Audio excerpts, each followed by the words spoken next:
students, today we will discuss types of correlations exist between different variables. तो different variables हैं हमारे पास, उसके बीच में किस तरह का कोरिलेशन एग्जिस्ट कर सकता है वो कैसे देखते हैं, वो देखते हैं स्कैटर डायग्राम से. ठीक है, इसको क्या बोलते हैं, स्कैटर डायग्राम और डॉटोग्राम. ठीक है, तो डॉट डॉट से उसको रिप्रेजेंट कर सकते हैं जब x और y की जो दो वैल्यू है उनके बीच में रिलेशनशिप नेगेटिव है, पॉजिटिव है या एब्सोल्यूट जो ज़ीरो है, कुछ भी रिलेशनशिप नहीं है, तो वो सब चीज़ें हम इस स्कैटर डायग्राम से रिप्रेजेंट कर सकते हैं. ठीक है ना. अब देखिए यहाँ पर हमारे टाइप्स आ जाएंगे. पहला है हमारा पॉजिटिव और नेगेटिव कोरिलेशन. ठीक है, इसका देखिए, इसका आपका पॉजिटिव नेगेटिव डिग्री कैसे शो होती है. ये है हमारी पॉजिटिव और नेगेटिव कोरिलेशन के इमेजेस. देखिए, जब ये वाली डिग्री बढ़ रही है तब ये वाली भी बढ़ रही है. जैसे इस पॉइंट पे हमारा ये था इतना और ये था इतना, अब हमारा ये वाला पॉइंट हो गया तो यहाँ पे ये भी बढ़ गया और यहाँ पे ये भी बढ़ गया. ठीक है ना. जब स्ट्रेट लाइन अपवर्ड्स होगी, मतलब नीचे से स्टार्ट होके ऊपर की तरफ बढ़ेगी, तो वो हमेशा रिलेशनशिप दो वेरिएबल्स के बीच में पॉजिटिव होगा, मतलब एक के बढ़ने पे दूसरा भी बढ़ रहा है. ठीक है ना. जैसे कि अगर आपकी इनकम बढ़ रही है तो आप क्या कर सकते हैं, डिमांड ज़्यादा क्रिएट कर सकते हैं. ठीक है ना. तो जैसे एक साइड आपने इनकम ले लिया, एक साइड आपने डिमांड ले लिया, और यहाँ पे आपने क्या किया, इन दोनों के बीच में कोरिलेशन देखने की कोशिश की. तो देखा कि जब किसी भी पॉइंट से, किसी भी पॉइंट पे देख लें, अगर हम इस पॉइंट पे देखेंगे तो ये इतना है यहाँ पे और यहाँ पे ये इतना होगा. ठीक है ना. ये यहाँ पे होगा और ये यहाँ पे होगा. फिर हम इस पॉइंट पे देखें तो ये पॉइंट यहाँ पे बढ़ गया और यहाँ पे दूसरा भी वेरिएबल बढ़ गया, क्योंकि ये तो ज़ीरो है, ज़ीरो से ऊपर जाने में बढ़ेगा और यहाँ पे आपका इससे फार जाने में बढ़ेगा. बात समझ में आ रही है. जब लाइन जो है अपवर्ड्स जाएगी, ऊपर की साइड जाएगी, तो हमेशा वेरिएबल्स के बीच में रिलेशनशिप जो है वो पॉजिटिव होगा. जब जो लाइन है वो डाउनवर्ड्स जाएगी, शुरू आप कर रहे हो और वो डाउनवर्ड्स नीचे की तरफ जा रही है. ठीक है ना. तो जो है हमारा क्या है, नेगेटिव रिलेशनशिप होगा. जैसे कि डिमांड और प्राइस में होगा कि किसी चीज़ के, किसी ऑब्जेक्ट के प्राइस जो हैं वो ज़्यादा होते हैं तो उसकी डिमांड जो है वो कम हो जाती है. हमेशा लॉ ऑफ डिमांड यही कहता है, लॉ ऑफ डिमांड भी पढ़ेंगे कि जब चीज़ के प्राइस जो है बढ़ जाते हैं तो उसकी डिमांड क्या हो जाती है, कम हो जाती है. जब इस वाले पॉइंट पे देखते हैं, सपोज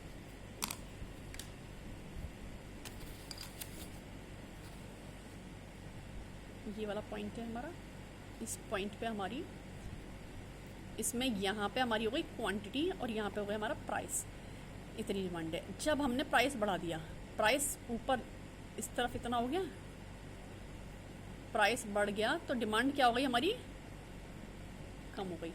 तो जब सेंटर से स्टार्ट होके ऊपर की साइड लाइन जाए तब हमेशा रिलेशनशिप पॉजिटिव होगा. जब जो है लाइन हमारी सेंटर से स्टार्ट नहीं हो रही है, ऊपर से स्टार्ट हो रही है और नीचे की तरफ आ रही है, डाउनवर्ड स्लोपिंग हो रही है, तो रिलेशनशिप हमारा नेगेटिव होगा. मतलब एक चीज़ बढ़ रही है और दूसरी घट रही है.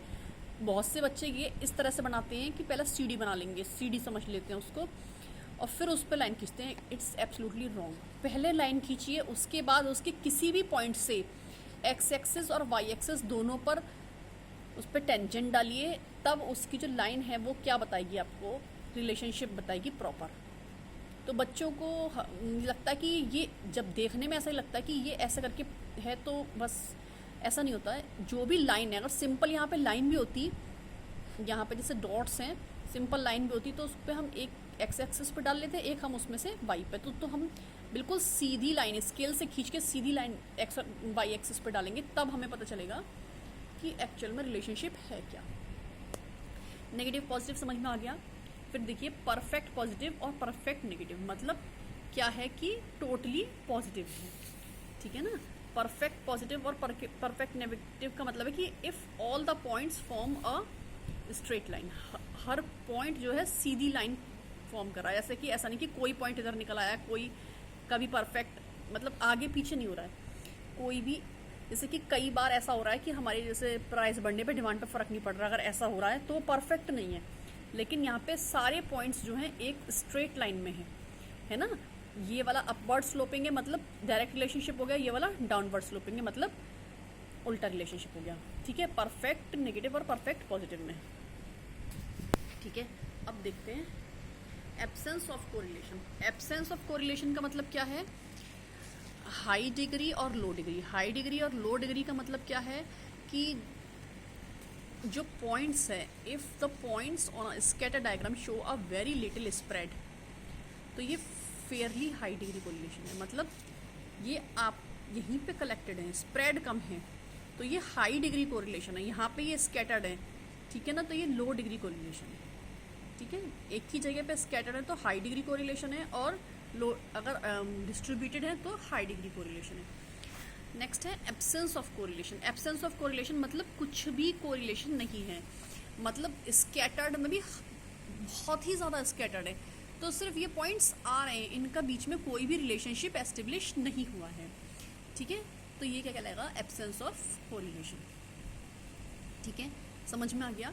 ये थ्योरी का टॉपिक था, तो इसको अगर आपको ये पूछा जाए टाइप्स ऑफ कोरिलेशन क्या होते हैं, उससे भी पूछा जा सकता है, स्कैटर डायग्राम से भी पूछा जा सकता है, डॉटोग्राम से भी पूछा जा सकता है। ठीक है, इसको आप प्रिपेयर कर लीजिएगा। जो 2 क्वेश्चंस मैंने दिए हैं आपको कोरिलेशन के, वो सॉल्व करके मुझे ग्रुप में पोस्ट करके दिखाइए, और ये भी कॉपी में बना लीजिएगा, क्योंकि जब तक आपको ये नहीं बनाने आएंगे, आपको ये ग्राफ्स नहीं बनाने आएंगे, तब तक आपको इकोनॉमिक्स में भी समझ में नहीं आएगा। ये स्टैट्स का टॉपिक है, तो ग्राफ्स बनाना अपने आप में बहुत इंपॉर्टेंट है। चलिए, okay, have a good day.